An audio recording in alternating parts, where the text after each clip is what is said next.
Assalamualaikum Sobat Tekmira, halo selamat siang. Kembali lagi kita di podcast Take Me Out Tekmira on YouTube. Nah, kali ini kita akan membahas tentang Gasmin. Pasti Sobat Tekmira yang udah pernah follow atau yang sering mengikuti medsosnya Tekmira pasti udah tahu nih, Gasmin itu apa sih? Keunggulannya apa? Bentuknya seperti apa? Nah, sekarang kita lagi kedatangan nih narasumbernya, yaitu Pak Fahmi. Selamat siang Bapak. Selamat siang. Ya, Pak Fahmi ini adalah merupakan seorang peneliti yang ada di KP3 Batubara, di kelompok penelitian Batubara. Beliau pernah menjadi koordinator KP3 Batubara, lalu menjadi ketua tim gasifikasi Batubara, dan sekarang sedang menjadi ketua tim dari komersialisasi gasifier mini. Betul Pak, seperti itu? Betul. Betul. Nah, kira-kira nih Pak, udah berapa tahun sih Pak bergabung di Tekmira ini? Bergabung di Tekmira sejak tahun 2006. 2006 ya? Ya.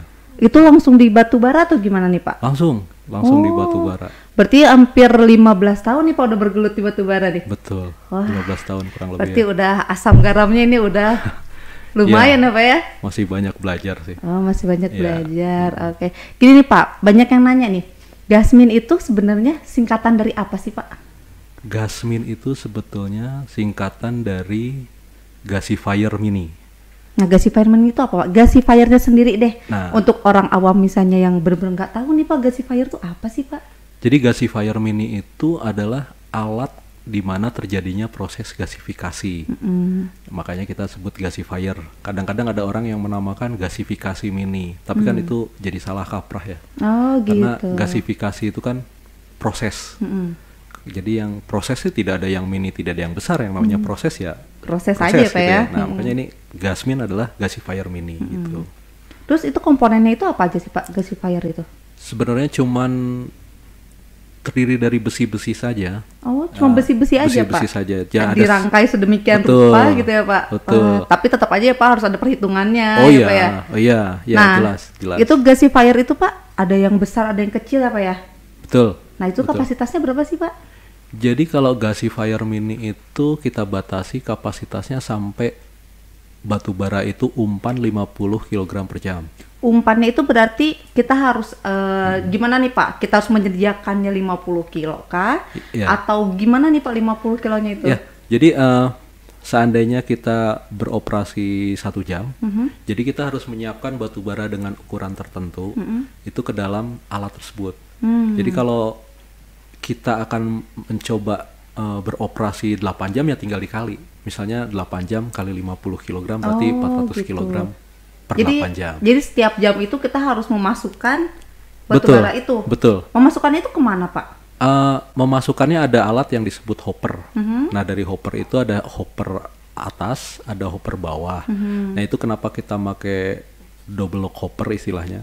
Jadi untuk mencegah, meminimalisir keluar masuknya udara. Oh, Jadi gitu. karena proses gasifikasi ini kan udara yang diizinkan kan terbatas. Jadi kalau misalnya ada udara masuk yang keluar sembarangan, nah ini akan mengganggu proses gasifikasi tersebut. Jadi nggak akan sempurna gitu ya Pak ya Betul. kalau udara. Betul. Nah ini juga perlu saya tambahkan tadi 50 kg per jam itu maksimal. Jadi seandainya kalau kita mau beroperasi di Gasmin kapasitas 50 kilo, kita mau mengoperasikannya 30 kilo untuk 40 kilo itu sangat bisa. Jadi kita tinggal mainkan udara gasi untuk proses gasifikasi tersebut gitu Oh kan. gitu. Ini sejarah Gasmin sendiri ini apa sih Pak? Gimana sih Pak awal terbentuknya ini? Kok bisa tercetus bikin Gasmin gitu Pak? Kenapa tuh? Sebetulnya pionirnya itu adalah senior kita ya, Bu Yeni Sofaiti. Beliau itu mungkin melihat bahwa konsumsi LPG itu semakin meningkat ya di Indonesia. Apalagi saat ini sudah lebih dari 70% kita import LPG. Jadi Bu Yeni tergerak untuk mengembangkan gasifier mini yang notabene itu kan bahan bakarnya sangat mudah didapat di Indonesia iya, dan masih betul. ketersediaannya masih cukup banyak.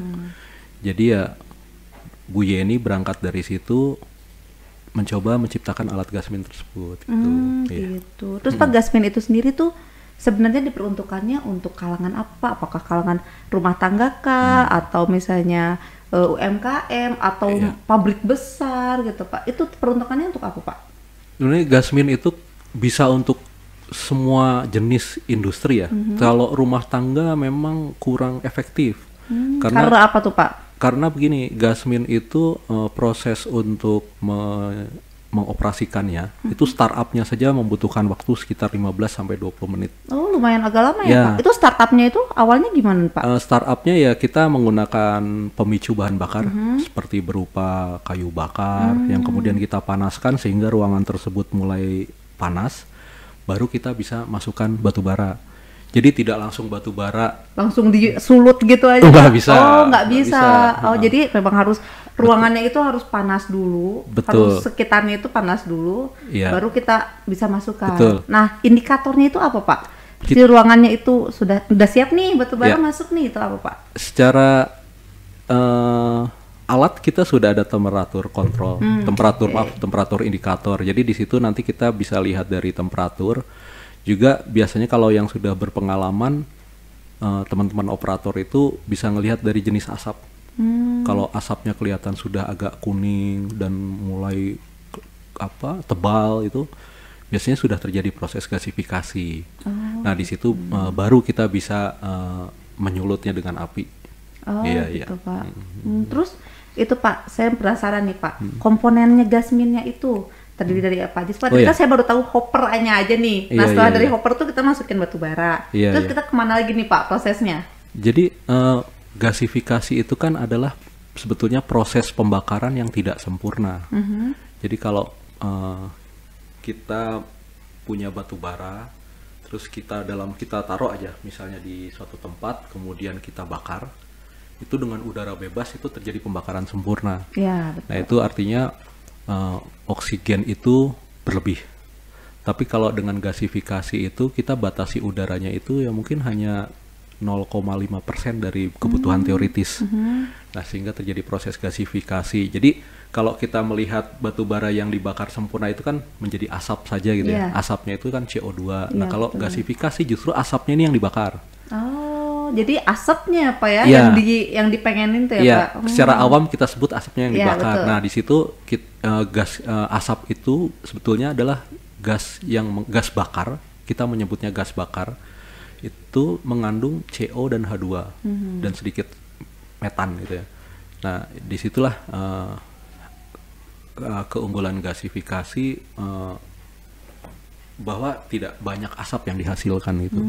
Gitu. Terus Pak udah gas nih, udah menghasilkan asapnya itu, terus nanti langsung aja dialirin ke pipa-pipa aja gitu Pak? Betul. Jadi komponen Gasmin itu ada sebuah reaktor. Nah biasanya di situ ada jaket. Jaket ini bisa berupa air yang sehingga nanti bisa mendapatkan produk samping berupa steam, atau juga bisa pendingin ini menggunakan udara ya sekedar untuk mendinginkan reaktor atau si gasifier ini. Nah kemudian gasnya ini setelah melewati tumpukan batu bara, kemudian akan menjadi gas tersebut. Jadi gas itu ya bisa langsung dibakar saja gitu. Nah ntar warna apinya itu apa Pak? Warna apinya saat ini masih merah ya. Tapi sebetulnya itu tinggal pengembangan inovasi dari burner. Jadi bukan hanya sekedar nanti keluar api saja. Sebenarnya juga kita harus lebih meningkatkan keunggulan dari burnernya. Kita masih burnernya masih seadanya. Jadi kalau sebenarnya harus ada waktu khusus untuk menciptakan burner yang diperuntukkan untuk si Gasmin ini gitu kan. Jadi butuh pengembangan lagi ya Pak ya? Sebenarnya masih butuh gitu kan. Sebetulnya masih butuh ya. Terus Pak ini pengaplikasiannya nih, selama ini Gasmin itu dari tahun berapa sih Pak? Dari 2015. 2015, berarti hampir 5 tahun lah ya Pak ya. Sekarang kan baru awal 2021. Betul. Nah selama 5 tahun ini udah pernah diaplikasikan belum Pak?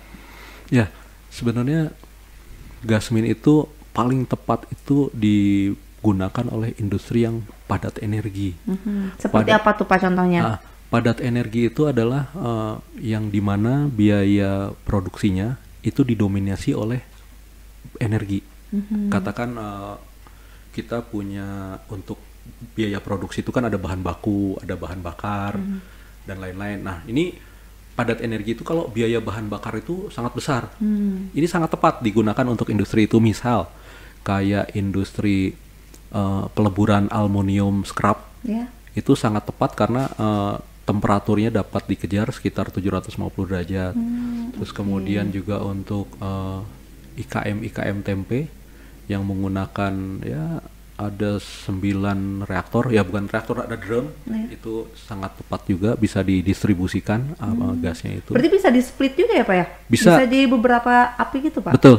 Selama si pengguna ini si pengguna ini tahu betul gitu. Jadi karena gasifikasi ini kan, kalau kita melihat LPG itu kan dari raw materialnya, dari dalam tanah itu sebenarnya kan kotor.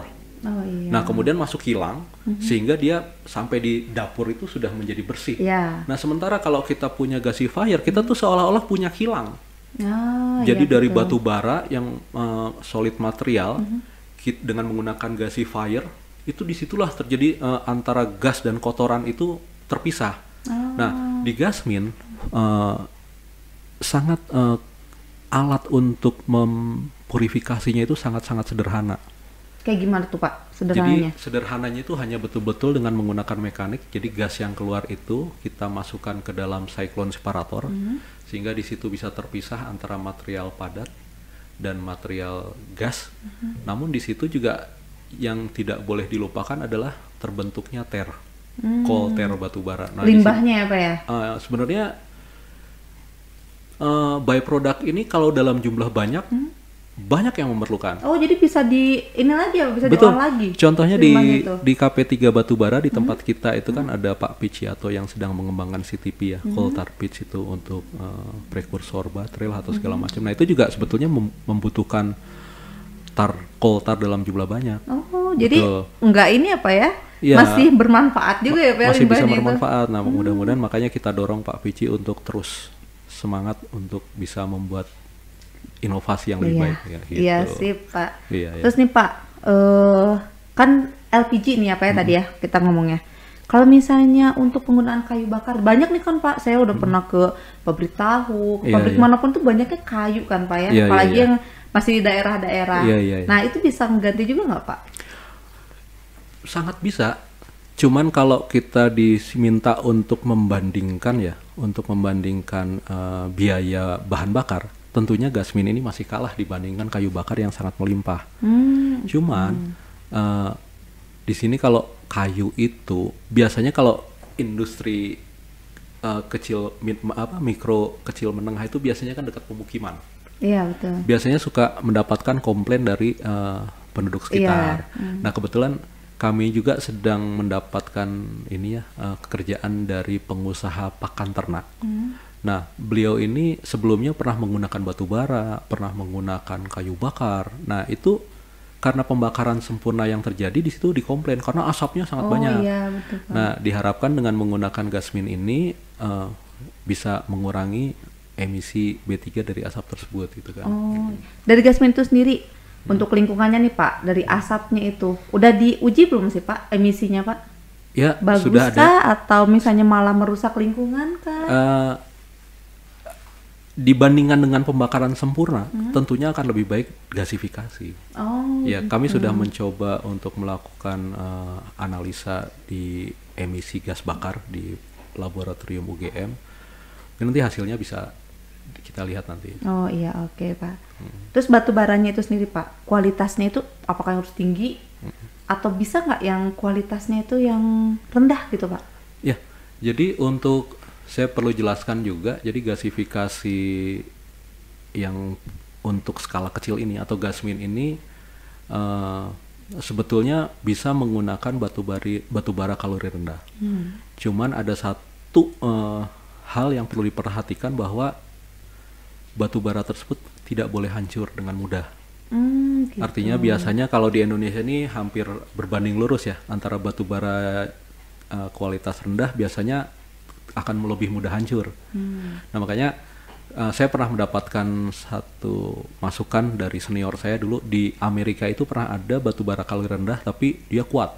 Tapi rasanya di Indonesia ini rasanya kok nggak ada gitu. Nah, jadi sementara ini Gasmin itu kami anjurkan untuk menggunakan batu bara kalori 5.000 sampai 5.800 dengan kondisi-kondisi tertentu seperti as fusion temperaturnya tercapai. As fusion temperatur itu diharapkan temperatur gasifikasi itu tidak melebihi dari suhu as fusion temperatur tersebut karena akan menyebabkan slag. Oh, slag itu apa tuh Pak? Slag itu apabila batu bara tersebut terbakar kemudian menjadi abu. Nah, abu ini kemudian dengan adanya perubahan temperatur menjadi keras. Oh, jadi mencair kemudian keras lagi gitu Pak, ya, di pipanya itu. Sehingga bisa mengganggu distribusi udara yang masuk ke dalam reaktor, ke dalam gasifier. Jadi kekurangannya itu ya Pak ya, ada betul, slagnya gitu. Betul. Jadi memang operator di sini harus memperhatikan batu bara tersebut kondisi exfusion temperaturnya berapa. Jadi kita harus menjaga operasi Gasmin tersebut tidak melebihi dari exfusion temperatur tersebut. Terus Pak nih Gasminnya nih, bisa nggak sih Pak dipakai untuk misalnya untuk pembelajaran kayak di perkuliahan? Oh, sangat bisa. Bisa ya, sangat Pak, ya? bisa, sangat bisa. Gitu. Jadi kami juga rencana entah ya tahun ini apa tahun depan sebetulnya kita sudah mengadakan kerjasama ya dengan universitas di Yogyakarta. Oh, apa tuh Pak? Universitas apa? Universitas Pembangunan Nasional. Itu berarti baru satu-satunya nih Pak? Iya, baru satu. Tapi sebetulnya yang melakukan uji coba mengenai gasifikasi skala kecil ini udah di semua universitas ada. Bahkan kalau kita browsing di internet dengan menggunakan bahan bakar lain ya, tentunya yang lebih banyak itu lebih menggunakan biomasa seperti cangkang sawit, batok kelapa, sekam padi. Itu hampir di semua universitas di Indonesia tuh sudah pernah melakukan itu, betul. Nah, kalau yang Gasmin ini sendiri selain batu bara bisa nggak sih Pak? Misalnya nih, aduh susah nih batu baranya, susah cari misalnya. Ya. Bisa nggak sih misalnya pakai pelet kayu atau serbuk gergaji atau apa, bisa nggak sih Pak? Jadi pada prinsipnya semua material yang mengandung karbon itu bisa digasifikasi. Contohnya kayak cangkang sawit, batok kelapa, bonggol jagung, sekam padi. Ya tinggal kita bagaimana menyesuaikan dengan alat tersebut aja gitu kan. Gitu. Terus Pak nih, batu baranya nih Pak yang untuk masuk ke apa tadi, hopper ya Pak ya? Betul. Nah itu ada ukurannya nggak Pak? Apakah harus halus gitu atau kecil-kecil kan, yang kecil-kecil Pak, atau yang hancur atau memang harus sama gitu Pak ukurannya segitu gitu? Jadi gasifikasi itu kan macam-macam ya. Jadi ada jenis gasifikasi yang paling mudah, paling sederhana dan sudah sudah banyak diaplikasikan, itu yang jenisnya fixed bed. Nah, Gasmin ini mengadop teknologi dari fixed bed. Jadi fixed bed itu yang ukuran yang besar ya Pak, yang saya lihat itu? Ukuran sih bisa macam-macam ya. Ada yang kemudian ada fluidized bed, terus ada macam-macam ya. Ada apa? Terus ada, saya lupa lagi tuh, ada beberapa teknologi lagi. Nah, kalau fixed bed ini dia memang agak rewel di umpan. Jadi dia ukuran itu tidak boleh terlalu halus justru, dan tidak boleh terlalu besar. Kalau terlalu besar itu bisa menghambat umpannya, sistem feedingnya. Sementara kalau halus itu, kalau namanya fixed bed itu kan unggun tetap ya. Jadi saat di dalam reaktor itu kan banyak batu bara itu kan numpuk. Ada clearance yang antara batu bara dengan batu bara lainnya itu ada celah-celah untuk dilalui udara masuk. Nah, apabila yang halus itu sudah menutup rongga-rongga clearance tersebut, ini akan mengakibatkan gasifikasinya tidak berimbang, bisa pincang gitu kan. Nah, ini yang berbahaya. Makanya disarankan kalau untuk Gasmin ini di ukuran 1 cm sampai 3 cm ya. Oh segitu ya Pak ya ukurannya ya? Ya. Nah terus Pak, nih kelebihan Gasmin itu selain tadi substitusi LPG atau kayu bakar nih Pak, apalagi sih Pak kelebihannya? Ya, kalau untuk skala Gasmin ini bisa menghemat biaya bahan bakar, terutama bagi pengguna LPG atau solar, ini bisa sampai 50% penghematannya. Lumayan ya Pak itu? Iya, sampai 50%, karena memang energi yang dibutuhkan itu kita asumsikan sama. Kebutuhan batu bara mungkin lebih besar ya, tapi harga batu bara sekarang masih murah. Jadi kemarin di IKM tempe itu bisa sampai 50 sampai 60%. Lumayan ya Pak ya. Nah, cuman masalahnya sekarang tinggal bagaimana kita bisa menyediakan infrastruktur untuk distribusi batu bara tersebut, karena batu bara ini masih sulit untuk mendistribusikannya ke daerah-daerah tertentu gitu kan. Okay. Berarti Pak nih kalau misalnya ada yang pengen nih Pak Gasmin, ntar ada pelatihannya nggak sih Pak dari kita? Kan orang-orang masih awam tuh Pak, apalagi UKM ya Pak ya. Kan gimana nih caranya? Kan yang mereka tahu kan cuman kayak gas kan tinggal cetrik gitu kan, atau kayu bakar tinggal masukin aja api terus gitu. Ada nggak sih Pak? Ya tentu ada, pasti ada. Jadi memang sampai saat ini belum ada ya yang lebih praktis digunakan selain LPG, itu belum ada. Iya, betul. Jadi memang membutuhkan keahlian khusus ya untuk mengoperasikan gasmin ini. Jadi kami juga menyediakan tenaga untuk pendidikan dan pelatihan untuk calon-calon pembeli gasmin tersebut. Gitu. Jadi ada ya Pak ya, udah include ya Pak ya dengan pelatihannya. Betul. Nah pas saat pengoperasian gasminnya nih, hal-hal apa aja sih Pak yang selain tadi asapnya, slaggingnya, terus apalagi Pak tadi agak banyak ya Pak ya. Nah apalagi sih Pak, misalnya abunya apakah harus dikeluarin setiap berapa menit sekali atau berapa jam sekali, itu ada nggak Pak perlakuan kayak gitu? Betul. Jadi dari hasil gasifikasi pun sama halnya dengan pembakaran sempurna tadi ya, akan menghasilkan limbah padat berupa abu. Nah, kita mengeluarkan abu dari reaktor itu tentunya ada indikator. Kita ada indikator temperatur. Saat ini pada saat temperatur sudah mencapai 100 derajat, biasanya kita keluarkan sehingga temperaturnya naik lagi menjadi 300. Nah, abu padat ini memang di skala komersial sudah banyak yang menggunakan untuk bahan baku, salah satu bahan baku dari bata press. Jadi pembuatan bata dengan menggunakan dari abu batu bara. Bahkan senior kita, Profesor Datin juga pernah melakukan beberapa penelitian mengenai abu batu bara dari PLTU. Oh, jadi masih bermanfaat juga ya Pak itu limbah-limbahnya itu. Bahkan yang untuk komersilnya itu di Semarang ya ada namanya PT apa saya lupa ya. Itu gasifier batu baranya besar, yang bisa umpannya itu 800.000 kilo per jam, 1 ton per jam. Itu punya divisi khusus untuk pencetakan pencetakan bata dari abunya tersebut. Jadi dimanfaatin lagi ya Pak ya, diolah lagi untuk skala besar. Tapi kalau gasmin ini kan sedikit ya. Biasanya dari 10 kilo umpan paling jadi abunya cuma 1 kilo, tergantung berapa sih yang fixed carbon yang dapat terbakar sama abu yang sudah ada sebelumnya gitu kan. Idealnya nih Pak, untuk UKM yang pakai gasmin ini yang beroperasinya itu seharinya berapa jam sih Pak? Ya, memang gasmin ini paling tepat itu jika dioperasikan minimal tuh 2 jam. Minimal 2 jam. Jadi kalau cuman ngoperasikan 1 jam benar-benar kurang efektif ya. Sementara kalau untuk maksimalnya tidak ada batasan. Karena sebetulnya gasifikasi ini seharusnya bisa non-stop. Selama pengoperasiannya benar dan tidak terjadi slagging ya, artinya dari batu bara yang memang terkontrol gitu ya. Pernah nggak sih Pak ada kendala waktu pengoperasian? Pasti nih Pak kan sebelum diaplikasikan ke UKM kayak gitu pasti kan kita uji coba dulu nih Pak. Kan uji cobanya itu kita di Palimanan ya Pak ya, di pilot Palimanan. Betul. Nah pas uji coba itu ada nggak sih Pak kendala-kendalanya? Awalnya itu kan pasti sebelum benar-benar diaplikasikan itu pasti kita berapa kali uji coba itu Pak. Nah kendalanya itu apa Pak? Ya, jadi dulu itu, jadi gini, gasmin yang sekarang ini adalah generasi kedua. Jadi generasi pertama dulu masih dirasa mahal karena bobotnya besar. Memang dulu itu karena masih awal ya. Jadi kita masih mengira-ngira. Nah sekarang dengan Gen 2 ini bisa lebih murah, lebih kemasannya lebih praktis gitu ya.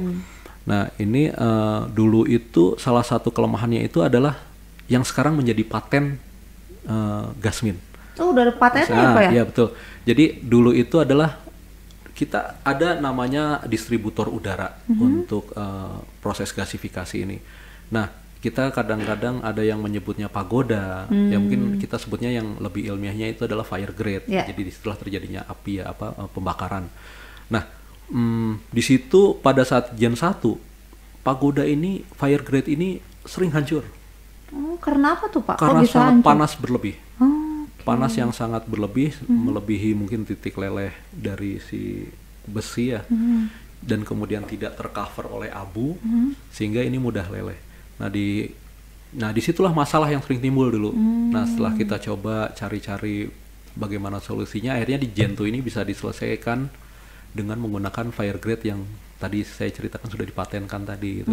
Ya alhamdulillah sekarang sudah tidak pernah, jarang terjadi lah untuk durasi lama. Alhamdulillah gitu. Ya Pak ya. Iya. Terus kalau itu untuk paten udah ada, terus untuk SNI-nya udah ada belum sih Pak? SNI sudah ada. Udah ada juga. Oh berarti itu udah benar-benar kalau orang mau bikin juga harus itu ya Pak ya, ngeliat SNI-nya, harus lihat patennya Pak. Betul, oh betul, okay. betul. Nih terus Pak, kan tadi kelebihannya Pak udah dikasih tahu nih. Nah kelebihan bisa ada kekurangan dong Pak. Yeah. Nah nggak dipungkiri dong Pak ya, kita ya pasti ada kekurangan. Apa nih Pak kekurangannya?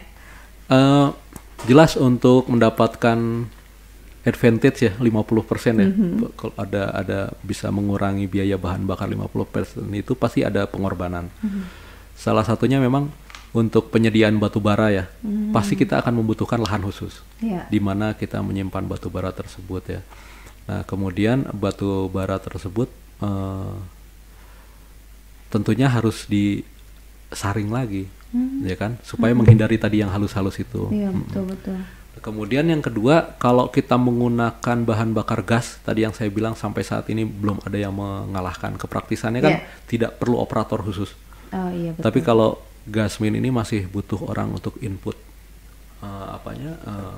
batu baranya dan untuk melihat kondisi operasinya gitu kan. Tapi sebetulnya kalau sudah kebiasaan juga hal itu bisa lama-lama juga nggak terlalu membebani sebetulnya gitu kan, jadi karena sudah biasa. Dan yang kemudian yang terakhir ini yang menjadi isu lingkungan itu adalah kolternya. Kolternya ini memang kita harus mengumpulkan ter tersebut, kemudian nanti Tekmira nanti yang akan mengolahnya gitu kan, ter tersebut. Nah tapi untuk yang sekarang ini yang untuk industri pakan ternak ini, si calon pembeli ini tidak menginginkan adanya pemisahan siklon separator, jadi inginnya gas itu langsung dibakar saja gitu kan. Jadi semudah-mudahan harapannya sih si tar itu ikut terbakar di tungkunya tersebut gitu. Itu Pak berarti pakan ternak itu untuk di mana Pak? Daerahnya? Daerahnya Magelang. Magelang. Udah sampai sana ya Pak ya? Iya. Oh gitu. Iya. Untuk aplikasinya ini apa ya? Balik lagi ke aplikasi nih Pak. Saya ke IKM tempe, mahasiswa. Nah, untuk di Tekmira sendiri nih Pak, masih ada misalnya kayaknya nanti bikin Gen3 nih, generasi ketiga. Kira-kira udah ada inovasi apa lagi nggak Pak? Biar lebih simpel lagi deh kayaknya. Udah ada tercetus belum Pak? Sebetulnya dari kawan-kawan ya sudah ada ide. Jadi begini, tadi kan saya menceritakan tipe-tipe jenis reaktor gasifikasi ya. Ada fixed bed, ada freeze bed, ada entrain flow, ada lain-lain. Nah ini dari sifat aliran udaranya, sebetulnya fixed bed ini juga terbagi macam-macam lagi. Salah satunya ada yang updraft, ada yang downdraft. Nah yang sekarang ini kita masih menggunakan teknologi updraft. Updraft itu apa tuh Pak? Updraft itu artinya ini tumpukan batu baranya, udara itu mengalir dari bawah menuju ke atas. Jadi itu updraft menuju up gitu. Nah sementara kalau yang downdraft itu dari atas ke bawah. Nah sebenarnya kalau saya baca referensi kemudian lihat literatur itu, untuk gasifikasi skala kecil itu akan lebih baik menggunakan downdraft. Downdraft itu artinya tar itu yang menjadi momok sampai saat ini diharapkan bisa terbakar di dalam reaktor tersebut gitu kan. Gitu. Nah, sebetulnya juga kita sudah punya prototipe ya, tapi sampai saat ini masih belum stabil. Jadi kalau di tulisan-tulisan itu rata-rata bisa dibilang bagus karena pengoperasian kan hanya uji coba ya. Sementara kita nyobanya bisa sehari 2 hari, jadi tapi belum bisa stabil. Makanya saya juga masih butuh waktu ya untuk menyelesaikan yang Gen 3 ini ya. Oke Pak. Tadi itu Pak Gen 1-nya itu waktu itu kapasitasnya berapa kilo Pak? Sama. Dulu ada yang 30 dan 50 kilo juga. Oh sama juga. Betul, cuman sama. tadi fire grade-nya itu apa ya yang bikin beda itu? Fire grade dan material. Material. Materialnya dulu masih menggunakan yang bagus-bagus ya. Ada dari stainless, tapi sekarang banyak yang sudah menggunakan carbon steel. Itu lebih bagus Pak? Kalau stainless jelasnya lebih bagus, tapi kan harganya untuk masuk IKM jauh sekali. Nanti daya beli masyarakat terutama IKM kan wah nggak sanggup nanti beli gas. Ini peruntukannya kan untuk IKM gitu kan. Iya betul. Wah kayaknya kalau misalnya Sobat Tekmira nih yang mau ngeliat tentang Gasmin, mungkin bisa ke pilot plan ya Pak ya? Betul. Nah, pilot plan ada kita nih, yang kapasitas berapa Pak kalau yang pilot plan? 10 dan 30 ada. Oh 10 dan 30 kilo. Pilot plan-nya itu ada di Cirebon, di Kabupaten Cirebon. Di situ tuh udah banyak banget alat-alat yang udah ini apa ya, dikembangkan ya Pak ya sama KP3 Batubara.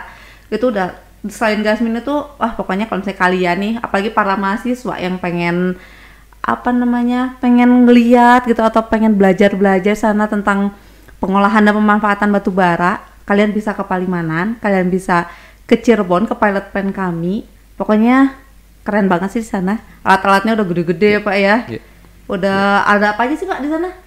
Ya di sana itu kan sebetulnya Tekmira itu puncak tertingginya itu di pilot plan. Karena kita lembaga litbang ya. Jadi di sana tuh ada pilot plan gasifikasi batubara untuk listrik, terus ada pembuatan kokas dari batubara non kokas, dari batubara non coking maaf. Kemudian ada gasifikasi fluid ice bed, ada briket batubara, ada pembuatan karbon aktif, ada macam-macam lah, nanti datang aja. Berarti emang banyak banget ya Pak di sana. Berarti udah berapa tahun ya Pak yang pilot plan itu ya Pak ya? Kira-kira kalau nggak salah dari tahun 2002 itu. 2002, berarti memang udah alatnya udah begitu banyaknya dan begitu banyak inovasi juga ya Pak ya. Betul. Sampai bisa diaplikasikan, sampai bisa sekarang dikembangkan lagi ya Pak ya. Ya. Nah, kira-kira nih Pak, untuk masyarakat atau untuk mahasiswa ini yang pengen tahu Gasmin, yang pengen tahu apalagi ya, masih penasaran nih Pak tentang Gasmin. Nah, gimana nih Pak? Bisa berkunjung kah atau gimana nih Pak? Ya, silahkan datang saja ke BLU Tekmira atau Puslitbang Tekmira. Mungkin nanti secara administratif akan diterima dari staf administrasi. Nanti dari situ sangat-sangat terbuka lebar untuk mempelajari fasilitas-fasilitas yang ada di sini ya. Kalau saya nanti bisa mungkin khususnya Gasmin gitu ya. Nanti kawan-kawan yang lain juga tentunya akan banyak bisa memberikan masukan lah atau apapun lah gitu ya. Oke Pak, sih Pak. Makasih ya Pak Fahmi untuk penjelasannya, untuk meluangkan waktu dari jam kerjanya nih Pak yang sungguh sangat agak sibuk nih Pak nih. Ya terima kasih banget Pak. Demikian Sobat Tekmira Take Me Out kali ini, episode kali ini. Jangan lupa like, comment, subscribe, dan follow medsos kita di bawah ini. See ya!